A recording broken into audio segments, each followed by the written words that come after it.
జగన్మోహన్ రెడ్డి గారు జై జగన్ జై జగన్ జగన్మోహన్ రెడ్డి గారి నాయకత్వం జై జగన్ జై జగన్ హోమ్ మినిస్టర్ వెంటనే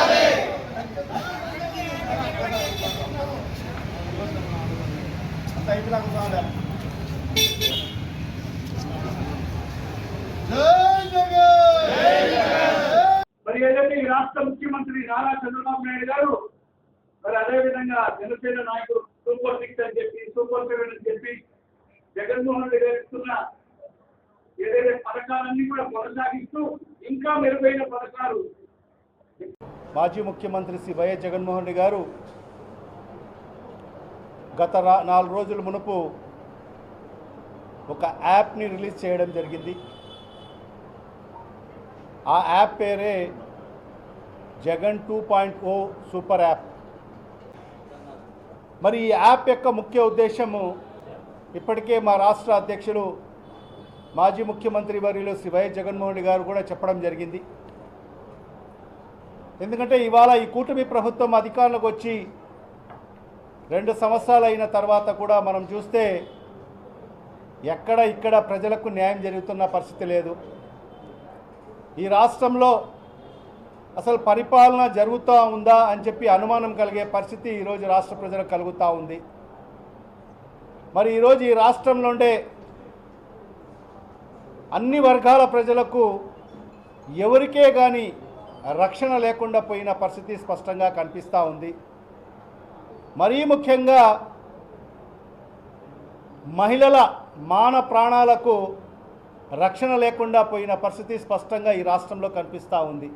వైఎస్ఆర్ కాంగ్రెస్ పార్టీ నాయకుల్ని ఏ విధంగా ఇబ్బంది పెట్టాలి, వైఎస్ఆర్ కాంగ్రెస్ పార్టీ సానుభూతి పరులను ఏ విధంగా ఇబ్బంది పెట్టాలి, వాళ్ళ మీద ఏ రకంగా అక్రమ కేసులు దొంగ కేసులు బనాయించాలి అనే దానిపైనే రీసెర్చ్ చేస్తూ మరి ఈరోజు పోలీస్ వ్యవస్థని వాడుకుంటున్న ఏకైక ప్రభుత్వం బహుశా ఈ భారతదేశంలో ఎక్కడైనా ఉందంటే అది కేవలం మన రాష్ట్రంలోనే ఈ కూటమి ప్రభుత్వం మాత్రమే చేస్తున్న పరిస్థితి స్పష్టంగా కనిపిస్తూ ఉంది.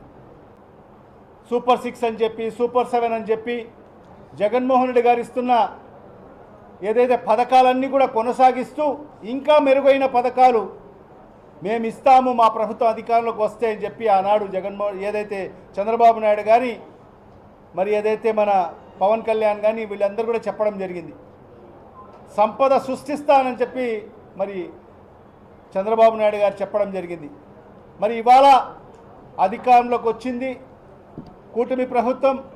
మరి ఈ 2 ఏళ్ల కాలంలో మరి ఏదైతే వాళ్ళు ఇచ్చిన హామీలు ఏ మేరకు నెరవేర్చారో మరి ఈ రాష్ట్ర ప్రజలందరూ కూడా ప్రత్యక్ష సాక్షులు.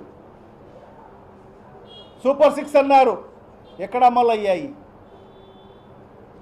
మరి ఏదైతే 45 ఏళ్ళు నిండిన మహిళలకు 60 ఏళ్ళ లోపల ఉన్న మహిళలకు అందరికీ కూడా నెలకు 1500 ఇస్తా అని చెప్పారు. స్త్రీ నిధి కింద సంవత్సరానికి 18,000 ఇస్తామని చెప్పారు.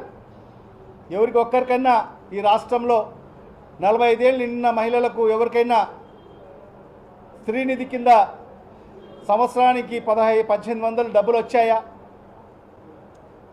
రాలేదు. మోసం చేయడం జరిగింది. ఈ రాష్ట్రంలో నిరుద్యోగ యువకులకు 20 లక్షల మందికి ఉద్యోగాలు ఇస్తామని చెప్పారు. మరి ఎక్కడైనా ఈ రాష్ట్రంలో ఉద్యోగాలు వచ్చాయా అని చెప్పి ఈ సందర్భంగా నేను అడుగుతున్నాను. మరి ఈరోజు మెగా డిఎస్సి అనే పేరుతో ఒక స్కామ్గా చేసేసి ఒక్కొక్క ఉద్యోగం 5 లక్షలకు 10 లక్షలకు అమ్ముకున్న పరిస్థితి స్పష్టంగా కనిపిస్తా అన్న పరిస్థితి మనం చూసాం. అది మెగా డిఎస్సి కాదు, అది స్కామ్ డిఎస్సి అని చెప్పి పూర్తి స్థాయిలో తేలిపోయిన పరిస్థితి. మరి ఏ రకంగా స్పోర్ట్స్ కోటా కింద గతంలో ఆ కోటాలో లేని పరిస్థితుల్లో కూడా దానికి కొత్తగా యాడ్ చేసి మరి కేవలం కొందరు నాయకులు, తెలుగుదేశం పార్టీకి సంబంధించిన నాయకులు పంచుకున్న పరిస్థితి మనం చూసాం. మరి ఆ డిఎస్సి అయిపోయిన మరుక్షణమే మరి ఆ జీవోని కూడా రద్దు చేసిన పరిస్థితి మనం చూస్తూ ఉన్నాం. అంటే పూర్తిగా స్కామ్ డిఎస్సిగా మారిపోయిన పరిస్థితి. మరి అదే కాకుండా 20 లక్షల మంది ఉద్యోగాలు ఇస్తాము, లేని పక్షంలో ఈ రాష్ట్రంలో ఉండే ప్రతి నిరుద్యోగికి నెలకు 3,000 రూపాయలు నిరుద్యోగ భృతి ఇస్తామని చెప్పారు. మరి ఈరోజు ఈ రాష్ట్రంలో 1 కోటి పైచీలకు నిరుద్యోగ యువతి యువకులు ఉన్నతమైన చదువులు చదువుకొని ఉద్యోగ ఉపాధి అవకాశాల కోసం ఎదురు చూస్తూ ఉన్నారు. మరి వాళ్ళందరూ కూడా చంద్రబాబు నాయుడు గారు వస్తే మరి నెలకు మాకు 3,000 రూపాయలు నిరుద్యోగ భృతి వస్తుందని చెప్పి ఆ రోజు ఓటు వేయడం జరిగింది.